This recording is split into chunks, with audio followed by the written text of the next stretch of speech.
Guys, how we doing? Welcome back. You join us yet again, surprisingly, in the workshop.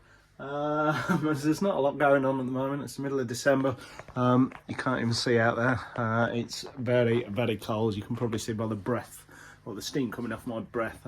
We are 6.8 degrees in the workshop, and back for some more fun. So we've, as you've probably been following on lots of our videos, we're in the process of building this M1000RR 2024 bike for BSB Superstock 1000. We're doing a full season of that this year in 2024. So this has been my my build of this bike and developing it from what was a standard road bike into effectively a full-blown Superstock 1000 bike, which yeah, although they might say on the commentary that they're a showroom bike, I can confirm that they are most definitely not a showroom bike. There is an awful lot of bits on this motorcycle that have been changed. So yeah, go back if you haven't seen the videos. I think we're on sort of part 9 or 10 now, whatever it may be. So yeah, but it's really starting to come together, and the bouncy bits have turned up. So waiting for the shocks to come back, and we'll be looking at those tomorrow. But this is the rear shock that we will be fitting. It is an Ohlins TTX, and it is absolutely lovely. Really impressed with the build quality on this. On the previous bike we had K-Tech fitted, but we are trying a different flavour on this bike, and we're going across to the Ohlins stuff. So yeah, fingers crossed we can make that work. It'll be a bit different, but yeah, we should get a reasonable amount of testing done and pointing in the right direction before the season starts, which is quite late for us in Superstock 1000. It's actually May, first weekend in May, the May bank holiday at Alton Park.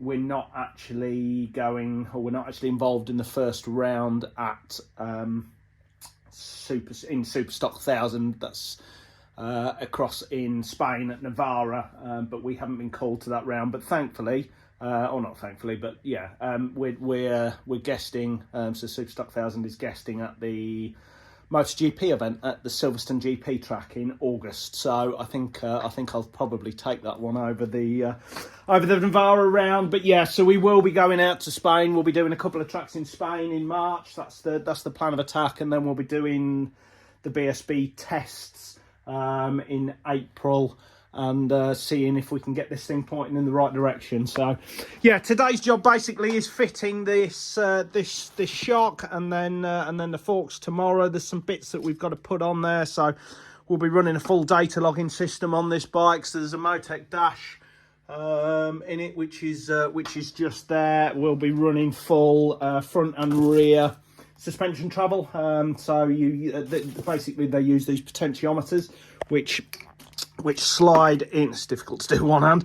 Which slide in and out basically and measure the stroke that you are using, and then when you get the bike back and download the data out of it, you can understand fully what the bike's doing at any one time. And there's also there's one of those to go on the front as well, so on the front shock, but I'll show you that setup later on in the video. Yeah, so basically today is going to be stripping this this 0 miles original shock out, although they are quite good. There's not the adjustability that we need for racing. They're perfectly good for the road, perfectly good for the road. But yeah, for race reasons, then we'll be taking this out and putting the Ohlins unit in. And again, same with the forks. The forks are actually, so the outer cases of the forks remain the same.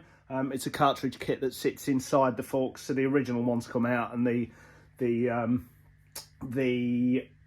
new Ohlins cartridge kit goes in those. But I'll show you that later on in the video. So yeah, that's what we'll be up to today. Also some little mods to do with batteries and things like that, but I'm not sure whether we'll get around to those, to be perfectly honest with you. I'm going to concentrate on the bouncy bits and yeah, see where we go from there. So I'll bring you back once we've got this shock out and show you the road shock, and then we'll sort of take it from there. But first job is to get it up on some peg stands, and get that rear end unbolted and see what we look like. So yeah.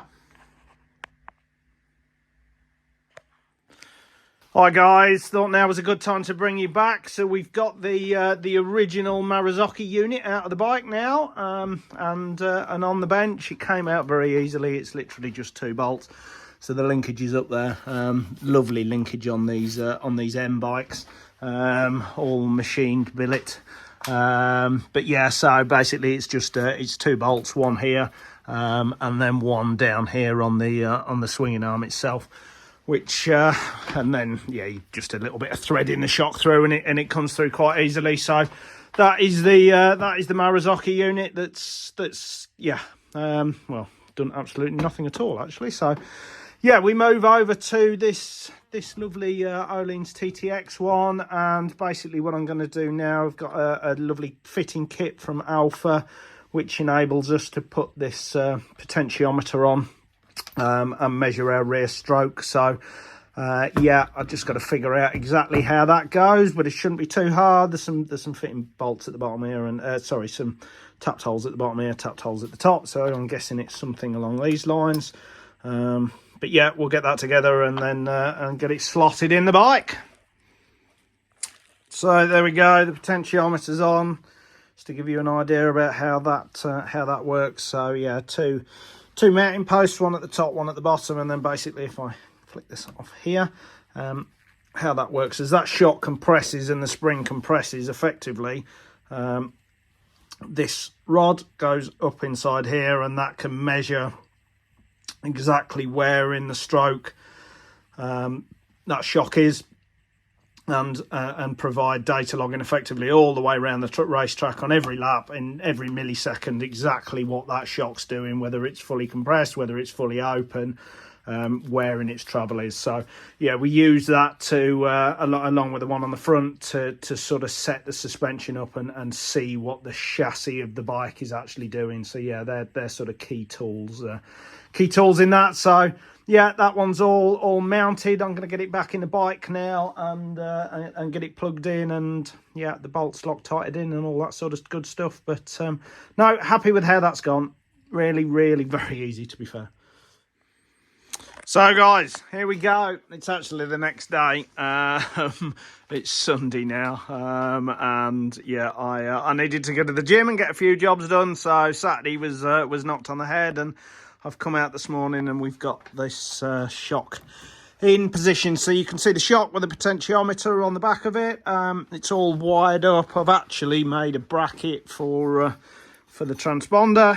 That's another job I've been doing, just a little bracket on the back there, just to make sure that all sort of fits in and it's tucked out the way. The transponders these days that we use for our effectively, there's a line in the track, or an electric trigger point in the track, that you need a transponder every time you go over it. It registers your lap time and that you've actually done a lap. So, but they're pretty expensive things, so it's nice to have them tucked up out the way. But yeah, the rear shock's in there now. Really happy with that.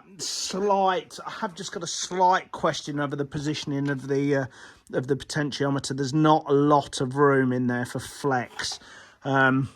We are effectively at the top of the stroke, or we will be so it's on the peg stands.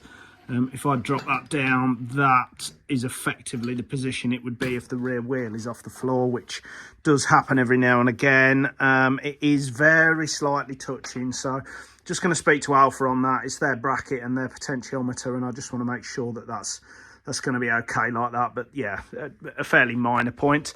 Next job is onto the forks. So forks have got the cartridges in.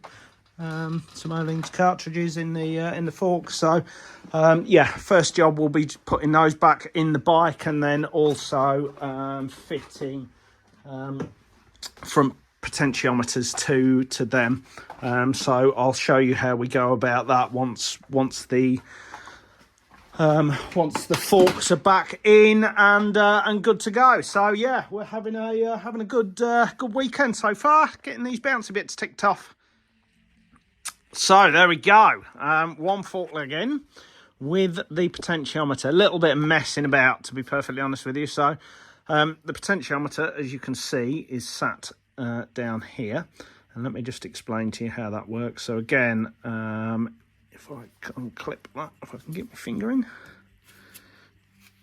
There we go. pop that off. So the idea is that that potentiometer goes up and down as the fork leg travels up and down, and it tells you effectively where that fork is within its stroke at any given point. So yeah, mounting that up. So I had these mounting brackets that I've put on, but one of them just didn't go behind the lock stop, so I just had to space that out slightly and make a few amendments to make sure that that all fits and goes in nicely. You don't want anything interfering with that lock stock area at all. So yeah, the potentiometer is sat down there. Nice little bracket on the bottom, which again holds the wire for the sensor for the traction control wheel speed sensor that sits inside there. So yeah, just making sure that all mounts up well.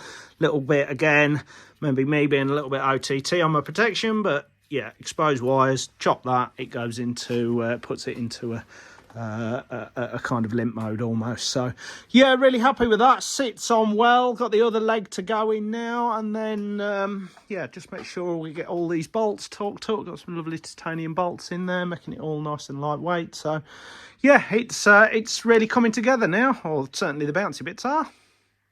And we're done.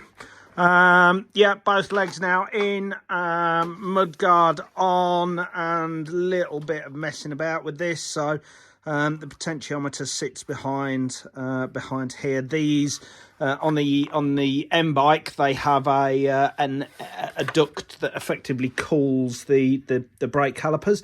So just needed to make sure that these kind of fit around the potentiometer and the mounts, and everything runs smoothly. So yeah, just a little bit of sort of taking some meat of the fiberglass out with the Dremel, just to make sure that that's all finishes up nicely. And also you can probably see, so this side, it comes all the way down and covers these bolts, which is fine, but this side I've taken the bottom off here, so you can basically get in and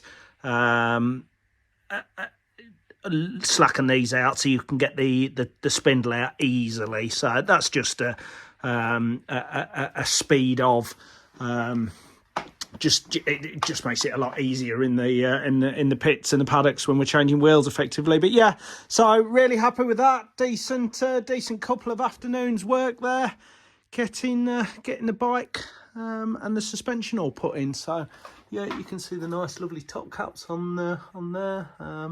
Also just been messing about with orientations of bars and lots of controls going on at present, but no, very happy with that. So yeah, join us back next time when I'm sure there'll be something else to do. I'm not entirely sure what yet, but yeah, keep watching, subscribing and liking. So thanks guys.